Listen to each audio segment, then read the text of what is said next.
Alors, c'est un objet, ce serait un tableau. On va aller chercher, regardez l'image que vous avez dit. On va aller voir si c'est bien celle-là. On va aller, on y va? On va aller comme ça.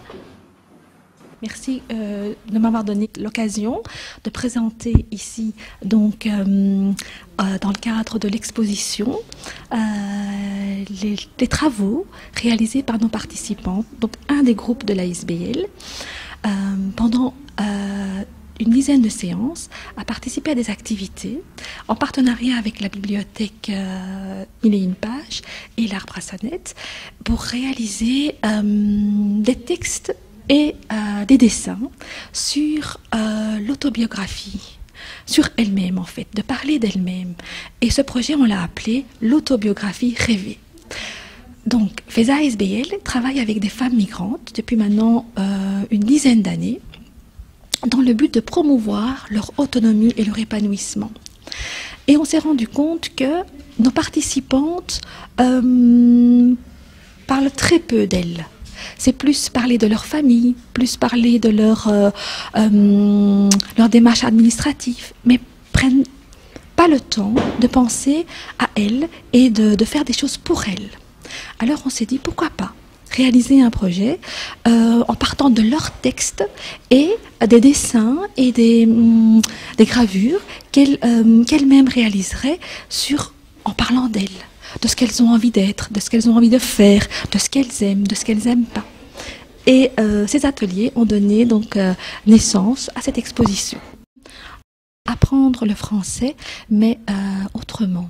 Ne pas apprendre le français en restant assise à écouter, mais non, c'est à sortir dans son quartier, à observer, à regarder, à, ben oui, aller visiter une exposition, aller visiter le musée,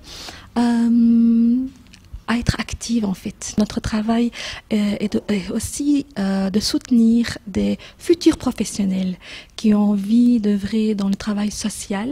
Et chaque année, l'ASBL accueille des stagiaires dans différents domaines pour pouvoir leur montrer donc, le travail que nous réalisons et les soutenir, les aider, donc leur donner un coup de pouce dans le futur. Je touche vraiment à tous les secteurs. On traite de toutes sortes de demandes, toutes sortes de questions, et ça me permet aussi d'avoir une vision plus globale du travail social et pas d'être juste dans un secteur. Et je trouvais ça super intéressant de donner la parole en fait à ces femmes, de voir voilà comment vous vous voyez, comment vous voyez le monde dans lequel vous vivez, comment vous vous représentez, et surtout de leur donner la parole et de leur donner l'occasion de pouvoir s'exprimer, parce que je pense pas qu'elles ont l'occasion de le faire très souvent. Et là, ça permet de rendre visible ce qu'elles disent. Et je pense que ça change pour une fois. Et le fait que d'autres participantes aussi viennent voir le travail des autres participantes précédentes, ça permet aussi de se rendre compte de ce qui a été fait et d'avoir peut-être une image, d'avoir une représentation de ce qu'elles font à FESA. Donc je trouve ça super intéressant, c'est une super initiative et on a passé un bon moment avec les participantes. Notre objectif, c'était de montrer à nos nouvelles participantes le travail réalisé par nos anciennes participantes. Et parce que parler comme ça, sans leur montrer des choses concrètes, ne les aide pas. Donc venir à cette exposition, leur dire, ben voilà, ce sont des choses réalisées par des participantes avant vous. Leur permettre de dire, ben, nous aussi, on peut parler de ça, nous aussi, on peut faire de ce genre de choses. Donc, c'est à la fois valoriser le travail des anciennes, mais c'est aussi montrer des choses concrètes aux nouvelles. Et en effet, donc là, tantôt, on était avec un groupe d'une dizaine de participants de notre groupe oral débutant.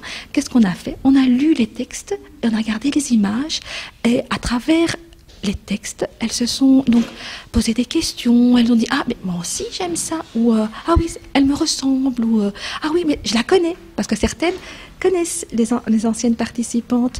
Et voilà, ça permet aussi de venir dans ce lieu public qui est la bibliothèque et de se dire ben, « Voilà, je sors dans mon quartier, je vais voir ce qui se passe à la bibliothèque. Une bibliothèque n'est pas seulement pour les enfants, je peux aller aussi voir des choses pour moi en tant que femme. »